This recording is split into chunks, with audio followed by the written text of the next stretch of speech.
readers, welcome back to my channel, Lila Wanders and Reads. Lee here with my weekend books.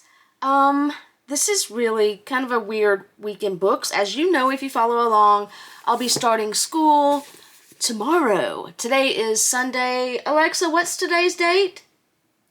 Today's date is Sunday, January 11th, 2026. Sunday, January 11th, 2026. And before I get started on the books, I'd like to reiterate that it's January 11th, winter time, and yesterday I got stung by a wasp on my pointer finger. I don't know if you can see how swollen it is, but it is swollen, it is itchy. It's not painful like it was yesterday, but I did take Motrin again today to try to get the swelling down. It's not working. Anywho, that makes it a challenge when typing. This itches like a bitch. Anywho, not the point, although the point is that it is winter, and I don't know why there was a wasp in my glove, my work glove that I went to put on. I know it's my fault I left it outside. I should have checked it better, but then it could have stung me somewhere else. Anywho, again, not the point. So, for 2026, since I am starting school tomorrow, I will not be reading the volume that I read in years past. I've set a goal of 12 books, that's one book a month, and so far I'm on track because this week I finished one book. This is a book I've had a long time. I probably have read it before. This is Oversea Understone by Susan Cooper. This is the first of the Dark is Rising sequence. On holiday in Cornwall, the three Drew children discover an ancient map in the attic of the house that they are staying in. They know immediately that it is special. It is even more than that, the key to finding a grail, a source of power to fight the forces of evil known as the Dark. And in searching for it themselves, the Drews put their very lives in peril. I saw in a review that this is very much like the Chronicles of Narnia series. Three kids, there are four in Narnia, going to not their house somewhere in the country, in this case Cornwall, and a professor, kind of mad, all in there. It reminded me so much, a rainy day to go exploring in the house, reminded me so much of Narnia, the first Narnia book, that it was almost off-putting. And overall, I thought this book was okay. I skimmed a little bit towards the end. Some of that is most likely me, because I'm distracted, school starts tomorrow, and I'm just all over the place. So I don't know that I will go on and read the rest of the series. I have a box set of it. Right now, I would like to finish it at some point. But today, this month isn't the month because I've got a lot else going on. Maybe I'll try something else that's a little more engaging. I don't have a problem if this is kind of young adult or youngish, maybe even middle grade. It says teen fantasy. I love young adult, but this one just, maybe it was just dated. I don't know why it didn't work for me. But, tearing off a sticker here, what I have next is a book haul, which I've said I'm not going to do anymore, but I will say this. This is bad for me. The module for the modules for my first class have opened up on Friday, so I had the chance yesterday to go through them and look at the different modules and what the reading requirements were, etc. So in all the study items for each module, it'll say, these books are required reading. Oh, these aren't required, but they're also good to have. Now, none of these books from this book haul are from that, but I've already bought at least one that should arrive tomorrow. And no, I've bought three. One will arrive tomorrow, two will arrive later in the week. It's so, don't do that to me. If you tell me about a book, I will buy it. I finally had to get off Amazon and return to the lecture. Anywho, these are books I bought because I don't have it here with me. One of my favorite books that is required for this course is With the Old Breed at Peleliu and Okinawa by E.B. Sledge. Yeah, there's a point in that book where he talks about an NCO named R.V. Bergen, who basically ignores their platoon leader's directions, calls back to the CP and requests extra ammunition and fires on Japanese despite the fact that the lieutenant, who was a complete asshat, told him not to. That led me to a Google search for R.V. Bergen and a oral history interview that's out on YouTube, which led me to the fact that he wrote a book, Islands of the Damned, a Marine at War in the Pacific. Now, he wrote this when he was 80 years old, so he had some help with Bill Marvel. I don't know who Bill Marvel is. Oh, he's a retired features writer for the Dallas Morning News, and he lives in Dallas, Texas. RV, he was portrayed by Martin McCann in the HBO miniseries The Pacific. He was awarded a Bronze Star for his actions at the Battle of Okinawa. And in this book, it's really his history. When he joined the U.S. Marines on November 13th, 1942, he never imagined what was waiting for him and his fellow riflemen in the Pacific Islands during the war.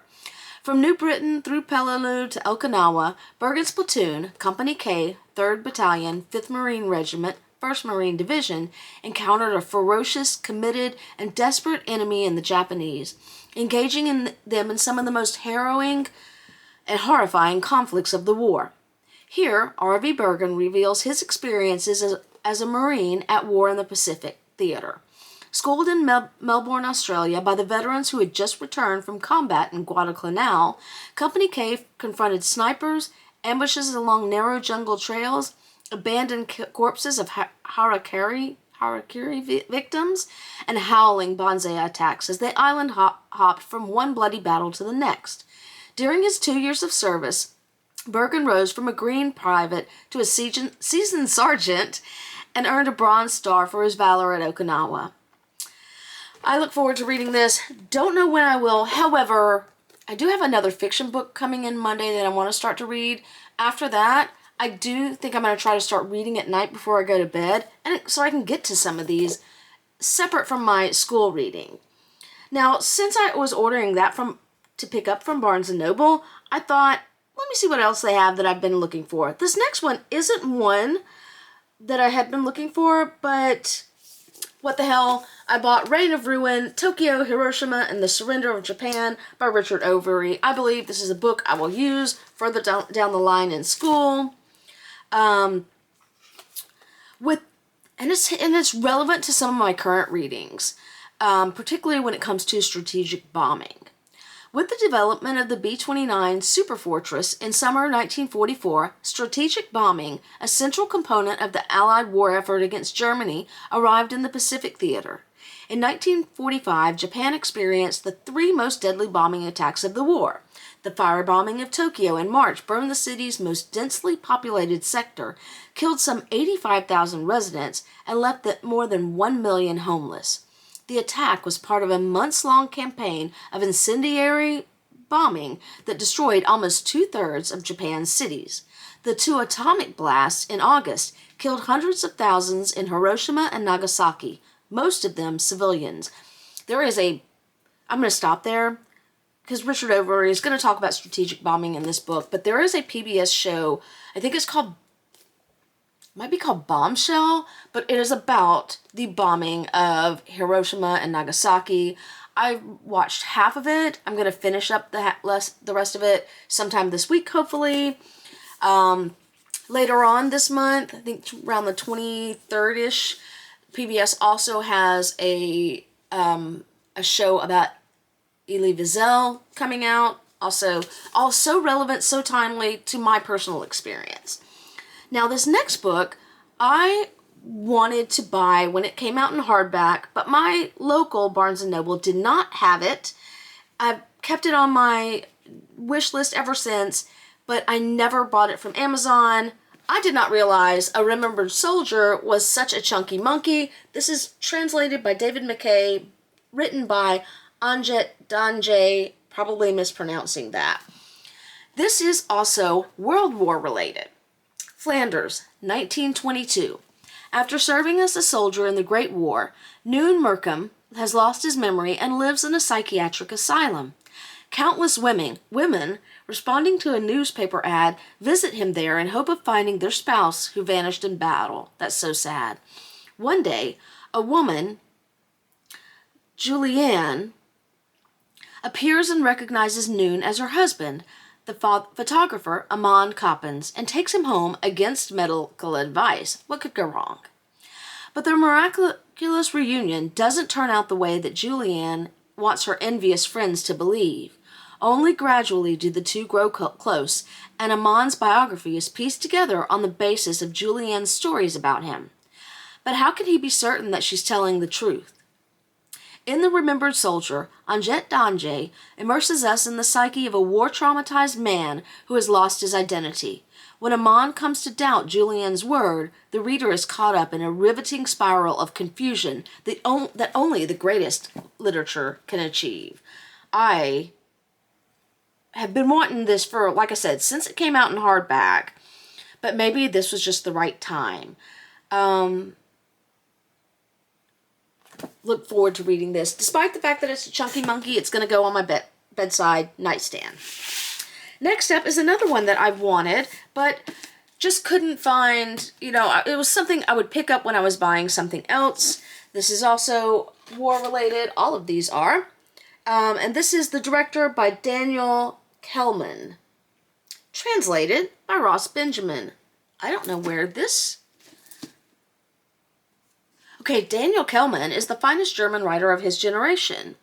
Okay, that's per Salman Rushdie. Zadie Smith also blurbs it.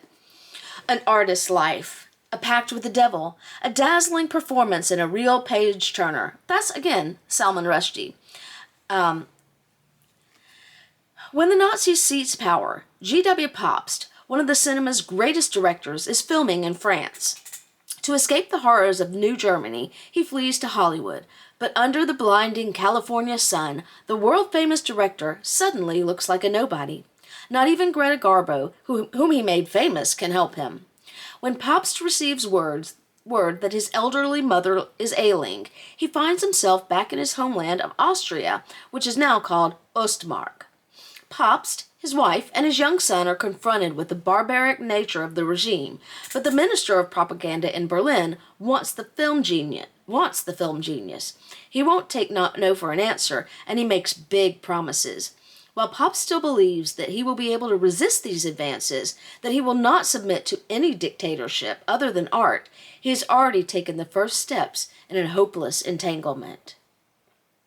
They calls this a thriller.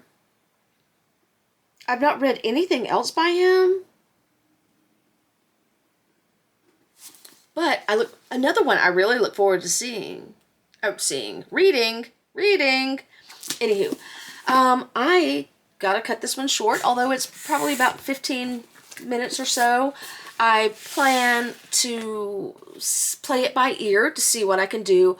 Definitely will be doing plan to still continue to do a weekend books every week on the Longform YouTube channel. I've cut out shorts almost entirely. It's just a little bit more than I can handle right now, because the most important thing is that I do well in the classes and graduate in 2 years, and saying goodbye to you now with my swollen pointer finger. You have no idea how important this finger is. It's on my right hand. I type with it. Anywho. Thank you for listening to all my ramblings. If you've read any of these books, I'd love to hear from you. If you've read this book, I'd really love to hear from you to see if you've read it when you were younger, if you've read it more recently, and what your thoughts were. Again, I think my lack of thorough enjoyment is really a result of me and being anxious about school and not reflective of the book itself. Although the Narnia comparison is completely valid. Anyway, if you've made it with me this long, as always, thank you for sticking with me on my journey, and happy reading.